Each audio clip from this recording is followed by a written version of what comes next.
Have you ever fallen short?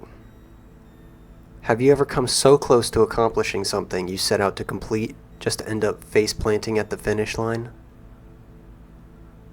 Well, that's what happened to me.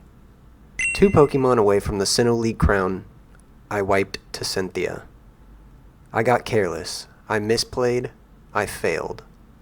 All my hard work gone. Sent back to the start to try again. But this isn't the story of how I failed.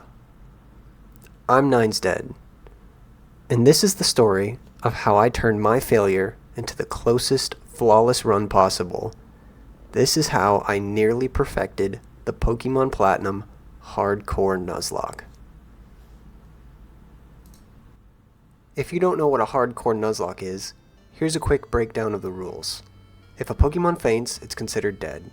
You may only catch the first Pokemon you encounter on a route, no items in battle with the exceptions of held items, no overleveling past the gym leader's ace, and I have to play on set battle mode. And with that out of the way, let's get into the run. This second attempt at the game begins the same way as many other runs of Platinum begin. I select the girl, name myself 9, and I select Chimchar as my starter. Chimchar decisively defeats Piplup in our first battle against our rival, whom I named 7 because 789. Get it? I named my new partner Banana because I wanted an easy naming theme, and before I knew it, the challenge had started. With the ability to now add new Pokemon to my team, I head over to Lake Verity, where I catch a Starly, and on Route 202, I catch a Shinx, that thankfully has the ability Intimidate. In Jubilife City, I encounter the Looker, who adds nothing to the story besides some comic relief. I deliver the parcel to 7, and get the Old Rod from the Fisherman in the gate by Route 218. With the Old Rod, I make my way back to Twin Leaf Town, where I fish for a Magikarp, who I call Dragon Fruit. On my way to Orberg City, I encounter 7, who formally requests another battle. He leads with his Starly, and I lead with Chimchar. I outspeed and Ember his bird into the red, and he responds with a growl. I clean up the kill and then switch into my own Starly as 7 sends out his Piplup. Starly then hits Piplup with a wing attack that crits, and we claim victory once again. On Route 203, I caught a Bidoof, and on Route 204, I caught a Wurmple. Wurmple quickly evolves into a Dustox, but unfortunately will not be much use against the first gym, so I send him to the back of the party. In the Orberg Gate, the jolly-looking hiker gives me the HM for Rock Smash, and I encounter a Zubat. This guarantees me a Psyduck in the Ravaged Path just north of Route 204. Psyduck being the only water type I have in my party with actual moves, not looking at you, Magikarp, makes it incredibly useful against Rourke and his rock-type Pokemon. In the Orberg Mine, I encounter a Geodude and tell Rourke to go give my first gym badge a Spit Shine before I show up. Before I take on the gym, however, I first go to Route 207, where I encounter one of 5 of the only fire types in the entire Sinnoh region. Chimchar also evolves into Monferno and learns Mach Punch. With all my team members at the level cap of 14, I am ready to take on the first gym of the run. Rourke leads with Geodude, and I send out Ugly Fruit the Psyduck. A single water gun takes out both Geodude and Onix, with Onix being able to set up Stealth Rocks before going down. Psyduck hits level 15, just as Cranidos enters the field. I go for Disable, hoping to block Headbutt, but instead disabling Pursuit. Cranidos outspeeds, landing a heavy Headbutt, while Psyduck fires back with an equally strong water gun. With Pursuit disabled, I safely switch into Monferno, who takes chip damage from Stealth Rocks, as Rourke heals. Banana outspeeds and lands a critical hit Mach Punch, finishing off Cranidos and earning us our first gym badge. Back on our way to Jubilife, Magikarp finally becomes useful by evolving into a Gyarados, and not before long we make it into Floroma Town, where we discover that Team Galactic and its goons are terrorizing honey salesmen and stealing power from wind farms. This leaves us face to face with Commander Mars and her big, fat, ugly cat. Babero opens with a headbutt, dropping Zubat into the red, who responds with a weak bite. Fig finishes it off, bringing out Purugly. I pivot to Soursop the Luxio for an Intimidate, then immediately switch into Dragon Fruit the Gyarados for a second Intimidate. I switch to Banana, who tanks a scratch and lands a super effective Mach Punch, triggering Purugly's Oranberry. Another Mach Punch leaves it hanging by a thread, but now it does no damage to Monferno, and we finish the fight to claim the win. Outside the Valley Windworks, I encounter a Shellos, who I call Honeydew, and on Route 205, I catch a Pachirisu now named Jujubee. In Eterna Forest, we carefully guide Cheryl through because she is worried about Team Galactic. I'm worried about avoiding double battles and making sure I have enough repels so her Chansey does not kill my encounter. After we see her to the end, and never again in the entire game, mind you, she gives us a Soothe Bell and we arrive in Eterna City. On Route 211, I catch a Machop, and return to Eterna Forest where I catch a Badoo. The Eterna City Gym is a Grass-type gym led by Gardenia, and if you were to take a look at my party, I have an overwhelming coverage against Grass types with Monferno, Staravia, Ponyta, and Golbat. The fight with Gardenia begins. I lead with Banana, and Gardenia brings out Turtwig first. Monferno connects with a super effective Flame Wheel that leaves the turtle in the red while he sets up a Reflect. Gardenia uses her Super Potion as another Flame Wheel just barely does under half of Turtwig's HP now. Monferno Flame Wheels again, leaving Turtwig in the red as he connects with a weak Razor Leaf. Banana finishes up the turtle and proceeds to Oko Gardenia's Cherrim with a critical hit, super effective Flame Wheel. This leaves Roserade as her last Pokemon. Monferno is outsped and is hit with a Magical Leaf, then connects with a Flame Wheel that nearly KOs, activating her held Citrus Berry. A Magical Leaf crit would kill Banana, but I decide the best play is to stay in and play around it. Her Magical Leaf hits, and does not crit, as I am able to hit one final Flame Wheel and claim our second gym badge. Following the fight with Gardenia, we have to deal with Team Galactic once more as they're holding a helpless bike salesman hostage and threatening to steal Pokemon. Commander Jupiter is arguably one of the toughest early game fights. Her Skuntank hits hard and comes with a frustrating toolkit. Not only can it poison your team with poison gas, it can also lower your accuracy with Smokescreen. While Night Slash is its only attacking move, it packs a punch with 70 base power and a high critical hit ratio. I open the fight with Soursop the Luxio to get a quick kill on her Zubat with Spark. Skuntank enters the battle, so I switch to Gyarados to lower its attack with Intimidate, but I get hit with a critical hit Night Slash. I pivot to Staravia for another Intimidate, and Skuntank answers with a Smokescreen. I then bring in Luxio, landing a third Intimidate and taking minimal damage from another Night Slash. Next, I switch to Banana, my Monferno, who can better handle Dark-type moves. He lands a Flame Wheel, but it doesn't do much, and he takes another Night Slash. A second Flame Wheel activates Skuntank's Citrus Berry, and it counters with Poison Gas. I connect with one more Flame Wheel, bringing Skuntank below half HP, but it's clear Banana won't be able to finish this. I switch to Staravia, dropping Skuntank's attack for a fourth time. After tanking one final Night Slash, Staravia is able to land a critical hit Wing Attack to end the fight. With the bike salesman rescued, we're free to head towards Hearthome City, but before setting off, Cynthia stops us and gifts us a Togepi egg, which we hatch back in Floroma Town. Along the way, we catch an Apom in Floroma Meadow and a Ghastly in the Old Chateau. This catch also guarantees us a Duskull later on in the Lost Tower on Route 209. Before reaching Hearthome City, there are still a few encounters to collect. On Route 206, I catch a Gligar. In Mount Coronet, I was hoping for a Bronzer, but luck wasn't on my side, and I run into a Nosepass instead, which, lucky enough, only has a 5% encounter rate. And finally, on Route 208, I managed to catch a Ralts.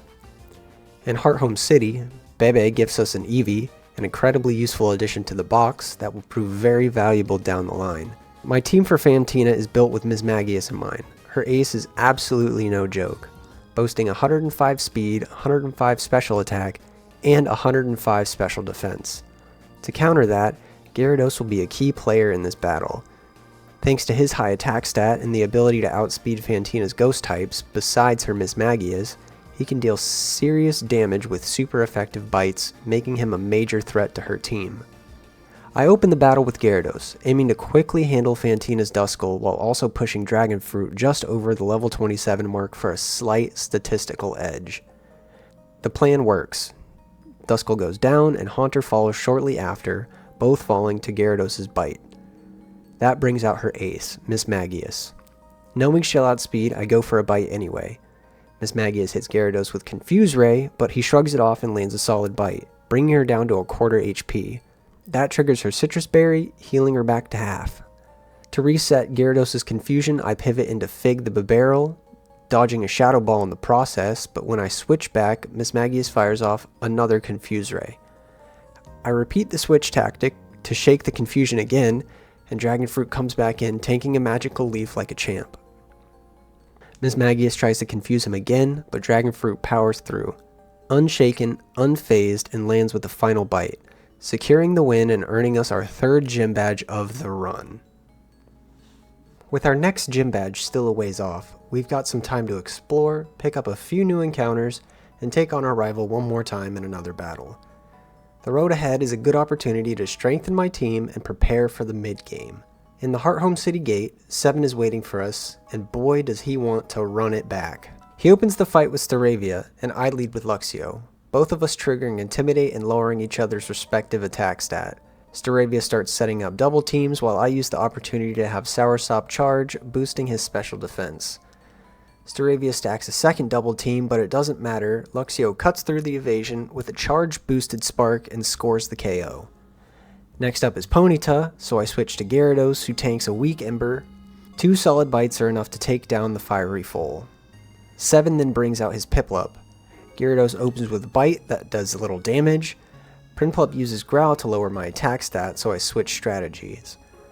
Dragon Rage drops Piplup into the red, and a second Dragon Rage finishes the job. That leaves only Roselia. I bring in Staravia to wrap things up, but she gets paralyzed by Stun Spore and seeded with Leech Seed. Even so, Blackberry fights through the paralysis and lands a super effective wing attack, securing the win. On Route 209, I managed to guarantee myself a very rare Chansey, having already duped out every other possible encounter on the route. Then, on Route 210, I get lucky again, this time running into a Scyther, which I named Guava. Despite its somewhat underwhelming ability Swarm, this hard-hitting bug type is a fantastic addition to my box. Finally, on Route 215, I catch a Marill, and with that we arrive in Veilstone City. In Veilstone City, I pick up my free Porygon from the man behind the Pokemon Center, then head down to Route 214. Unfortunately, I missed out on my encounter there, getting roared away by a Houndour because I mistakenly thought Torment worked like Taunt, forcing only attacking moves. No worries, however, I figured I could still catch a Houndour at Valor Lakefront. Oh wait, I got roared away by that one too. At this point in the game, with the strength of my current team, Maylene's fighting type Pokemon are pretty easy to handle. I've got solid flying and ground types that make quick work of her and her whole team. She opens the battle with Meditite and I lead with my newly caught Scyther. One wing attack is all it takes to knock it out, bringing out her Machoke. I pivot into Gligar, who dodges a Rock Tomb and then hits back with the Dig. Unfortunately, Dig does minimal damage and Machoke lands a Rock Tomb, lowering my speed. I chip away with Slash, but Machoke connects with another Rock Tomb, dropping my speed again. Now faster, he hits with a strength that activates my held Oran Berry. I go for another dig, hoping it's enough to KO, but I just barely missed the kill. Thankfully, for some reason, Maylene doesn't use any healing items. Cactus Pear tanks one more strength and finishes off Machoke with a Slash. Next up is Lucario, so I switch into Gyarados, getting off an Intimidate in the process. Lucario hits a Metaclaw that crits, and then follows up with a Force Palm that paralyzes.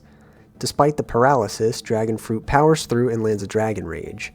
From there, Gyarados tanks 2 more Force Palms, but manages to land 2 more Dragon Rages in the process to close out the battle and earn us our 4th gym badge of the run. This stretch between the 4th and 5th gyms isn't a long one. Just outside the gym, I've got another rival battle with 7 to prepare for, along with a few upcoming encounters. With the encounter luck I've had up to this point, I'm hoping I don't miss out on any more Pokemon. On Route 213 I encounter a Chatot, which I'm not too thrilled about as it nearly kills my Roselia and simply refused to be caught. In the Great Marsh, my encounter is a Quagsire, which unfortunately runs away, so I make up for it by catching one on Route 212. Which leaves us now time to take on 7 once more. I lead the battle with Luxray to counter his Staravia. 1 spark is all it takes to knock it out, prompting 7 to send out his Ponyta. Ponyta outspeeds and lands a Tail Whip, but Luxray hits back with Spark, dealing half its HP and inflicting paralysis. A second Spark takes it down. Next up is his Prinplup. Spark nearly gets the one-hit KO, but Prinplup survives and retaliates with a surprisingly strong Bubble Beam. Soursop finishes off the Penguin with another Spark, bringing out 7's final Pokemon. I switch to Guava, who easily tanks a Magical Leaf and ends the battle with a Wing Attack. Before facing Crash Awake, I head to the Pokemon Mansion to get my encounter in the Trophy Garden. It's here that I find one of the best possible Pokemon for the upcoming gym, Pichu, or, more accurately, the Pokemon it will become. With the power of friendship, by biking back and forth with a Soothbell and a Thunderstone, I quickly evolve it into a Raichu. This is a huge advantage to me, as Raichu can learn Grass Knot, making it an ideal solo sweeper for Crash Awake's Water-type team. The battle begins with Wake leading Gyarados, which ultimately triggers Intimidate on Mango. Luckily, it doesn't matter, as Raichu's moves are all special based. One Thunderbolt takes out Gyarados, prompting Wake to send in Quagsire. Grass Knot makes short work of it, leaving only his ace Floatzel. I know Raichu won't outspeed, so I brace for a crunch, hoping to avoid a crit or a flinch. And Raichu tanks the hit, activating Static and paralyzing Floatzel. That opens the door for a Thunderbolt, finishing the fight in just 3 turns, earning us our 5th gym badge. Following the battle with Crash Awake, I am feeling incredibly confident. I have not lost a single Pokemon, and there's a very good chance I could do this challenge deathless. From this moment, I decided I would try my hardest to get as close to perfection as possible. After a little while, we make it to Celestic Town to complete the task Cynthia gave us that she could have totally done herself. We end up having to fight Cyrus, who we make quick work of, so I won't be going over that battle too much. From this point, I can make my way to Canalave City. On Route 218, I catch a Floatzel. I also evolve Scyther into Scizor, and in Canalave City, we have to fight 7 once more. On the bridge in Canalave, 7 leads with his Staraptor. Mango the Raichu quickly kills with Thunderbolt, bringing out Rapidash. I switch into Gyarados, dodging a takedown, then getting Tail Whip before killing it with an Aqua Tail. This brings out Heracross. Dragon Fruit connects with an Aqua Tail that deals half of Heracross's HP. Heracross then responds by hitting with a very hard Night Slash before falling to another Aqua Tail. Empoleon comes out next, so I switch back to Raichu, who takes minimal damage from a very weak Aerial Ace. Mango connects with a Thunderbolt that just barely misses the KO, and then survives a very hard-hitting Bubble Beam that activates his held Citrus Berry. Raichu is able to finish off Empoleon with another Thunderbolt, leaving 7 again with just 1 Pokemon. Roserade comes out last, so I switch into Fernape as Toxic Spikes are set up, and Banana is then able to finish the fight with 1 final Flame Wheel. Before challenging Byron in the Canalave City Gym, I decide to head to Iron Island. There, I catch an Onix. Catching Onix here is also very important, as it increases my odds of encountering a Gible later in Wayward Cave on Route 206, and team up with Riley to clear out some Team Galactic runs. As thanks, he gifts me a Riolu egg. The fight inside the Steel-type gym is a short one, and it begins with Byron leading his Magneton, and myself leading with Cactus Pear, my newly evolved Gliscor. I dig on the first turn and collect a quick one-hit KO. Steelix comes out next, so I U-turn and switch into Ugly Fruit, who is now a Golduck, shrugging off an Ice Fang. Golduck surfs and is able to knock out the Steelix with ease. Last comes out Byron's Bastiodon, who is able to tank a super effective Stab Surf and decides to waste a turn by setting up an Iron Defense, allowing Ugly Fruit to finish the job, claiming our 6th gym badge of the run. There's a bit of a lull between the 6th and 7th gym badges, as we first have to deal with Team Galactic's increasingly extreme actions. We quickly take down Commander Saturn at Lake Valor, followed by another swift victory over Commander Mars at Lake Verity. Before heading north, I take a quick detour to the Fuego Ironworks, where I catch a Magmar, and the real challenge begins with the long, grueling trek to Lake Acuity near Snow Point City, where we need to assist 7 in his battle against Commander Jupiter. But before we reach him, we need to earn the Snow Point City Gym Badge. Only then can we use Rock Slide and provide him with the help that he needs. After battling through deep snow and getting lost in a blizzard, I finally make it to Snow Point City. I decided to save my encounters as well and collect them in reverse order. At Acuity Lakefront, I catch a Sneasel, an excellent Pokemon since its evolution, Weavile, is a perfect counter to Candace's Frostlass. On Route 217, I catch a Snover, and on Route 216, I round things out with a Metatite. The fight against Candace is a very scary one. She can set up Hail, has solid type coverage, and her ace, Frostlass, is especially threatening with Snowcloak and the ability to stack double teams, making it a nightmare to land consistent hits. I lead with Lucario, who takes a weak aerial ace from Sneasel before immediately retaliating with a super effective Aura Sphere to knock it out. Piloswine is up next, and Lucario keeps the momentum going, scoring another KO with close combat. Candace then sends out Abomasnow, who sets up Hail, but it doesn't last long, falling to yet another close combat. Finally, Frostlass hits the field. Anticipating a double team, I switch to Weavile and end up dodging a Psychic instead. Frostlass proceeds to set up 3 consecutive double teams while Pulisand struggles to land a hit. But with the Choice Band boosted Night Slash, Weavile pushes through the evasion and connects, securing the win as well as our 7th gym badge. Between this point and the 8th and final gym, I witness 7 getting beat down by Commander Jupiter, and once again finding myself facing off against Cyrus, this time at Team Galactic's HQ in Veilstone City. This round with Cyrus is one to be a little more concerned about. He leads with Sneasel, and I send out Guava the Scizor. Guava is able to get the kill quickly after hitting a super effective X-Scissor. I led with Scizor in order to bait out his Honchkrow as well. I switch to Luxray, who tanks a Drill Peck and quickly kills with a Thunderfang. Crobat is Cyrus's last Pokemon. It moves first and hits with a Poison Fang, but proves ineffective as Luxray responds with another Thunderfang for the victory. Shortly after, I free the Lake Guardians and begin to make my way towards Mount Coronet, as the situation with Team Galactic has worsened and they now threaten the world with a power they don't understand or know how to control.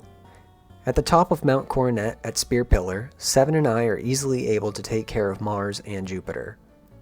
We watch as Cyrus attempts to reshape reality itself. Alongside Cynthia, we jump headfirst into the distortion world to chase after him. There's no turning back now, no time to adjust the team. We have to face Cyrus as we are. The fight to save the world from Team Galactic begins. Cyrus leads with his Houndoom while I open with Kasaba the Quagsire. Quagsire eats a Dark Pulse and retaliates with a devastating Earthquake, taking Houndoom out in one shot. This prompts Cyrus to send in his Gyarados.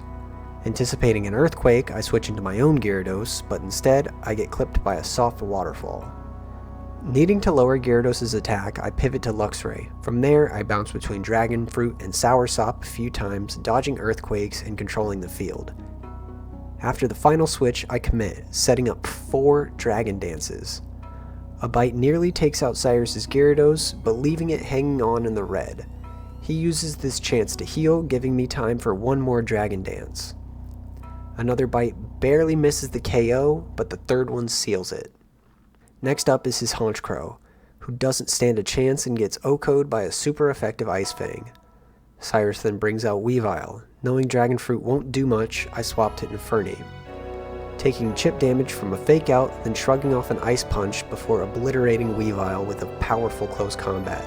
Cyrus's final Pokemon is Crobat. I'd forgotten how dangerous Crobat could be and hadn't properly prepped for it. So, I switch to Gyarados to absorb an Air Slash, then pivot to Togekiss for another. Crobat outspeeds and poisons Cantaloupe, but I manage to connect with a fly that barely scratches him. At this point, I realized I've backed myself into a corner. I don't want to sack anyone to have to regain tempo, so I need to make a play. After thinking it through, I send out Lucario, gambling that Crobat will go for a Cross Poison, which he does. Crobat confuses Lucario with Confuse Ray, but Lucario powers through and lands a solid Dragon Pulse, chunking Crobat down to a third of its health. I then switch into Luxray, praying he can endure an Air Slash as well as a Cross Poison, which he does. Luxray tanks both attacks and lands a clutch Thunderbolt, securing the win and saving the world. With the threat of Cyrus behind us, it's finally time to face Giratina. In a typical Nuzlocke, this encounter might not have stood out. I might have even skipped over it. But something about this Giratina made the moment unforgettable.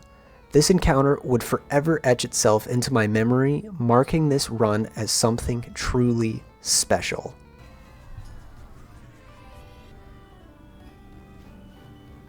Oh! What the f***? Oh! What? There's no way that's real! With the end of the journey in sight, only a few encounters remain. After putting it off for far too long, I finally head into Wayward Cave and catch a Gibble, who I named Tamarillo. On Route 222, I add Electabuzz the Jackfruit to the box. The battle in Sunnyshore turns out to be a quick and clean one. Volkner leads with his Jolteon, while I send out Muskmelon the Powdon, making their debut in the run by setting up a Sandstorm.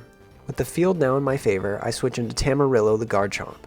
Jolteon goes for an Iron Tail, but thanks to Sandveil it misses entirely. From there, it's free.